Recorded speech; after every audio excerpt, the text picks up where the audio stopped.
नमस्कार सभी साथियों का एक बार फिर से हार्दिक स्वागत है।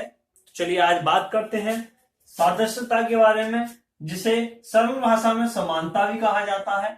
इंग्लिश में इसे एनालॉजी कहते हैं, जिसकी स्पेलिंग होती है ANALOGY।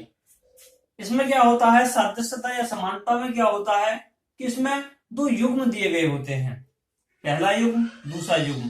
पहला जो युग्म होता है उसमें तो दोनों तत्व दिए गए होते हैं, और जो दूसरा युग्म होता है उसमें एक तत्व तो दिया गया होता है और जो दूसरा तत्व होता है वो हमें ज्ञात करना होता है। अच्छा, समानता या सादृश्यता में जो युग्म होते हैं उनमें किस प्रकार से संबंध होता है, चलिए जानते हैं। पहला संबंध होता है आधारभूत संबंध और दूसरा होता है विकसित संबंध। अगर मैं आधारभूत संबंधों की बात करूं तो यह इस प्रकार होता है कि जो पहला जो युग्म होता है, युग्म को जोड़ा भी कहा जा सकता है। पहला जो युग्म होता है इसके पहले तत्व का संबंध इसके दूसरे तत्व से होता है, यानी पहले युग्म के पहले तत्व का संबंध पहले युग्म के दूसरे तत्व से होता है, और दूसरे युग्म के पहले तत्व का संबंध दूसरे युग्म के दूसरे तत्व से होता है। यह युग है कि पहले युग्म के दूसरे तत्व का संबंध पहले युग्म के पहले तत्व से होता है, और दूसरे युग्म के दूसरे तत्व का संबंध दूसरे युग्म के पहले तत्व से होता है। अगर मैं बात करूं विकसित संबंधों के बारे में, तो इसमें क्या होता है कि पहले युग्म या पहले जोड़े के पहले तत्व का संबंध दूसरे युग्म के पहले तत्व से होता है, और पहले युग्म के दूसरे तत्व का संबंध दूसरे युग्म के दूसरे तत्व से होता है। चलिए आगे बात करते हैं। इसमें क्या होता है, उसके बाद सादृश्यता में स्थितियां दी गई होंगी। आपसे देश पूछा जा सकता है या देश की राजधानी पूछी जा सकती है। इसके अलावा आपसे पूछी जा सकती है देश और उनकी मुद्राएं, या समानार्थी शब्द भी पूछे जा सकते हैं। कुछ भी पूछा जा सकता है जो समानता रखते हो आपस में। जैसे भारत की राजधानी नई दिल्ली है, श्रीलंका की कोलंबो है। मैंने कुछ राजधानियां लिखी हैं यहाँ उनके देशों की। बांग्लादेश की ढाका है, न्यूजीलैंड की वेलिंगटन है, जापान की टोक्यो, फ्रांस की पेरिस है। अब चलिए प्रश्न की तरफ नजर डालते हैं। जैसा मैंने पहले बताया था कि दो युग्म दिए गए होंगे आपको, पहला युग्म दूसरा युग्म। पहला युग्म तो हमें ज्ञात होगा, पहले युग्म के दोनों तत्व, और दूसरे युग्म का केवल एक ही तत्व ज्ञात होगा, दूसरा तत्व हमें ज्ञात करना होगा। और आपको 4 विकल्प दिए गए होंगे, और चारों में से आपको जो अज्ञात तत्व है वो लिखना होगा। अब बात करते हैं चारों विकल्पों की। तो जैसे आप समझ जाएंगे कि ऑस्ट्रेलिया की राजधानी कैनबरा है, तो नेपाल की राजधानी क्या होगी। हम बात करें रोम की, तो रोम तो नेपाल की राजधानी है नहीं, रोम आपकी इटली की राजधानी है।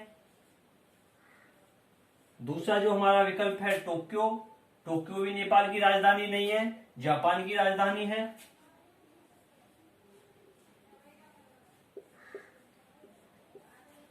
लिस्बन, अगर बात तीसरे विकल्प की करें तो लिस्बन आपकी पुर्तगाल की राजधानी है।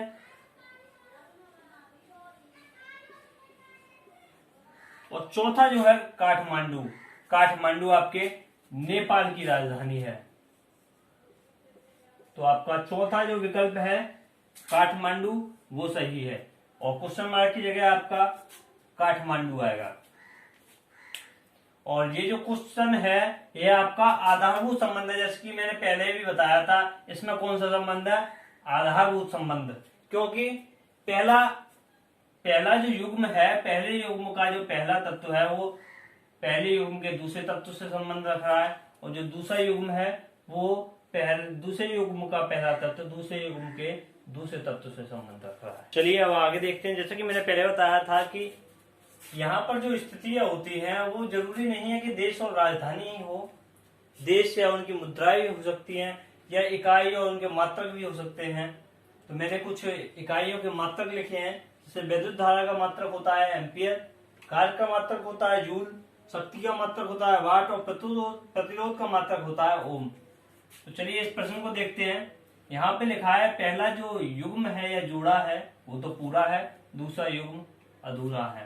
तो यहाँ पे देखेंगे समय का जो मात्रक है वो है सेकंड, तो आयतन का मात्रक क्या होगा, तो जूल। जूल। अगर यहां देखेंगे तो कार्य का मात्रक है जूल। ओम, ओम आपका प्रतिरोध का मात्रक है। वाट आपका शक्ति का मात्रक है। और लीटर, केवल लीटर बचा, लीटर ही आपका आयतन का मात्रक है। तो आपका चौथा जो विकल्प है वो सही है। यहां आपका क्वेश्चन मार्क की जगह लीटर आएगा। चलिए मैं आगे अब बात करता हूं। आपकी स्क्रीन पर मैंने कुछ प्रश्न लिखे हुए हैं। अगर हम प्रश्नों पर नजर डालेंगे तो पहला जो युग्म है, पहले प्रश्न के पहले युग्म में हम नजर डालेंगे तो अनुमान और कल्पना, अगर हम देखेंगे दोनों तत्वों को तो समानार्थी शब्द हैं। अनुमान और कल्पना दोनों एक ही चीज है। तो अगर हम यहाँ दूसरे युग्म में देखेंगे तो अजनबी, और फिर हमें क्वेश्चन मार्क दिया हुआ है। अब आएंगे हम विकल्पों की तरफ।